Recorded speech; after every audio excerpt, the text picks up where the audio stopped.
الصفحة دي ظاهرة عندكم واضحة للكل؟ واضح يا هندسة. تمام يا هندسة. تمام. دي طبعا حاجات برضو ايه ثابتة معايا في كل الشرح، يعني سواء شغال على مكنة، شغال على شغل فرامل، شغال على شغل أنوار. الكلام ده ثابت معايا. احنا بناخد الكلمات الثابتة اللي هتكرر معايا في كل كنترولات، بعدين ناخد كل كنترول كده لوحده ونعرف تفاصيله وندوس شوية في الشغل بتاعه. لكن الحاجات دي هتقابلنا في كلهم، يعني تدخل على الأنوار هتلاقي الكلام ده، تدخل على المكنة هتلاقي الكلام ده، تدخل على الفرامل هتلاقي الكلام اللي احنا شرحناه المرة دي والمرة اللي فاتت واللي قبلها. لما ندخل قدام شويه هتلاقي لا، في كلام بيظهر في المكنه بس مش هتلاقيه في الفرامل ولا في الانوار، وفي كلام بيظهر في الانوار بس ما بيظهرش في الفرامل ولا المكنه. هناخد كل واحد لوحده بعدين ونتكلم عنه بالتفصيل، بس احنا بناخد الكلام اللي هيتكرر معاك في كله. يعني كلمه افتر دي يعني ايه؟ بعد. زي مثلا يقول لك ايه، دوس مثلا بعد كذا هيحصل كذا مثلا. بعد ما يخلص العد ده مثلا هتلاقي افتح كونتاك. مثلا افتر يعني بعد. طب بيفور يعني قبل. انت كده احنا دايما بناخد كلمتين عكس بعض عشان ايه؟ تقدر تحفظهم، بيبقى سهل جدا يعني لما تعرف يمين وشمال مع بعض تعرف تحفظهم، قدامي خلفي بعد وقبل. تمام، يبقى دول كلمة افتر يعني بعد، وبيفور يعني قبل. في ناس مثلا بتسهل على نفسها الدنيا بحيث ان هو يعرف ينطقها اسهل، بيكتبها كده، بيكتب النطق بتاعها جنبها. فالموضوع يعني دي حاجة ترجع لكل واحد عايز يسهل الدنيا على نفسه بحيث انه بيجي يقراها بعدين يبقى سهلة في الاول. بعدين هو هيلاقي نفسه بيقرا كل الكلام لوحده، خلاص بقى عارف الكلمة بتنطق ازاي، بالموضوع بيبقى سهل. تمام، يبقى دي كلمتين، بيفور وافتر. في عندي كلمة اسمها ابر وحاجة اسمها لور. تمام، دي بتقابلني دايما في الإرب. يعني يقول لك ارفع الإرب بتاعتك لحد ايه؟ ابر ليفل. هناخد كلمه ليفل والحاجات دي في الإرب، بس ابر دي يعني ايه؟ اعلى مستوى. يعني يقول لك انت لما تيجي تعاير الإرب يقول لك ارفع لحد اعلى مستوى انت شايفه ده هترفع فيه العربيه، انت مثلا مش ترفع اكتر من كده. فايه كلمه ابر دي؟ اللي هي اعلى مستوى انت محتاجه في الإرب مثلا. تمام. طيب لور، اقل مستوى. ما انت برضه لما تيجي تعاير بترفع العربيه لغايه اعلى حاجه فوق، وظبطت تعمل معايرة لأعلى حاجة، بعدين إيه تقول له والله أنا عايز عايرة لأقل حاجة، روح نازل تحت خالص اللي هي اسمها لور. دي أقل مستوى هتنزل عليه العربية، اللي هو طبعا بيحس إن الكارتيرة أو الرفرف بتاعك ما يريحش على العجلات. ده اللي هو أقل مستوى اللي بيسموه لور. تمام. في عندي كلمتين برضو عكس بعض، يبقى اللي قبلها اللي قبل دي كان عكس بعض، واللي قبلهم برضو كانوا إيه؟ كلمتين عكس بعض. طب بريزنت ونوت بريزنت، الكلمتين دول برضو إيه؟ هتلاقي الكلمة اللي فوق هي اللي تحت بس قدامها كلمة إيه؟ نوت. بريزنت يعني حاجة دي موجودة. يعني مثلا زي بقول لك ايه، كنترول مثلا الاف الاتش ام مثلا بريزنت. بريزنت موجود يعني موجود في العربية بتاعتك ولا مش موجود؟ يعني كلمة بريزنت يعني موجود في العربية او لا. كنترول الاف ار بريزنت ولا نوت بريزنت؟ لو هو مش موجود في العربية يعني معناها ايه؟ نوت بريزنت. تمام، دي هنقابلها لما ندخل على الجهاز هتلاقي الكلام ده كله موجود على الجهاز. تمام، يبقى انت عندك كلمتين دول، كنترول موجود او غير موجود، مش موجود عندي في الحاجة دي. في عندي كلمتين برضو تانيين، هتلاقي الكلمة اللي فوق عكس اللي تحت. الفرق بين اللي تحت واللي فوق كلمة نوت.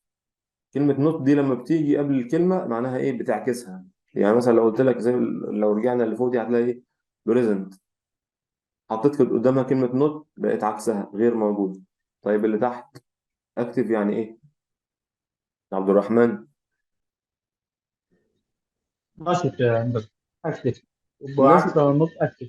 بالظبط، نشط او فعال. يعني مثلا النظام ده شغال في العربية ولا مش شغال؟ بتقول لي اه انا شغال اكتف. طب عكسها نوت اكتف يعني مش شغال. يعني كلمة احنا باللغة العامية بنقول شغال، في اللغة العربية يقول لك نشط، يعني حاجة دي ايه؟ متنشطة او متفعلة. تمام. كلمة كونتينيو ممكن مثلا ايه في الأوامر بتاعة الجهاز يقول لك مثلا بريس اف 2، يعني اضغط اف 2 وبعدين ايه؟ كونتينيو يعني كمل او استمر. يعني دوس اف 2 واستمر، يعني انت هتكمل معايا بعد ما تدوس اف 2. يعني كلمة كونتينيو دي معناها ايه؟ هنستمر في الخطوات بعد اف 2 او ايا كان بقى، بس كلمة كونتينيو يعني مستمر او الخطوة اللي بعدها. طيب دي installed ونوت installed، دي شبه present ونوت present اللي احنا قلناها من شوية. installed برضه يعني الحاجة دي راكبة أو مش راكبة. installed يعني راكبة، ولما نحط قدامها كلمة not معناها عكسها، يعني مش راكبة. يعني أقول لك والله ده العربية دي راكب فيها، يعني دي هتلاقي الكلمة دي أكتر شوية في العربيات الام بي 4. تمام. في الام بي 4 هتلاقي بيستخدم الكلمتين دول انستولد ونوت انستولد. في الام بي 4. في الام بي 3 هتلاقي بيشتغل على كلمة البريزنت ونوت بريزنت. هما الاثنين نفس المعنى، يعني دي معناها كنترول راكب او مش راكب. بس في الام بي 4 بيستخدم كلمة انستولد، معناها انه برضه راكب او مش راكب، انستولد او نوت انستولد عكس بعض. بيحط كلمة نوت معناها بيعكس الكلمة. تمام لغاية دلوقتي في مشكلة يا شباب؟ كله تمام؟ كله تمام يا هندسة. تمام. كلمة ريدنج ورايتنج. يعني ايه ريدنج؟ قراءة. احنا لما ندخل بعدين في الأجهزة اللي هي بتعمل يعدل على العربية مثلا، يقول لك ايه بتعمل ريد ورايت. تسمع دايما الكلام بتاع الناس اللي هو شغالين في اللغي والتعديلات، يقول لك ايه الجهاز ده بيعمل ريد ورايت. يعني ايه بيعمل ريد ورايت؟ بيقرا الملف ده او يسحب نسخة منه، ورايت يعني يكتب النسخة دي.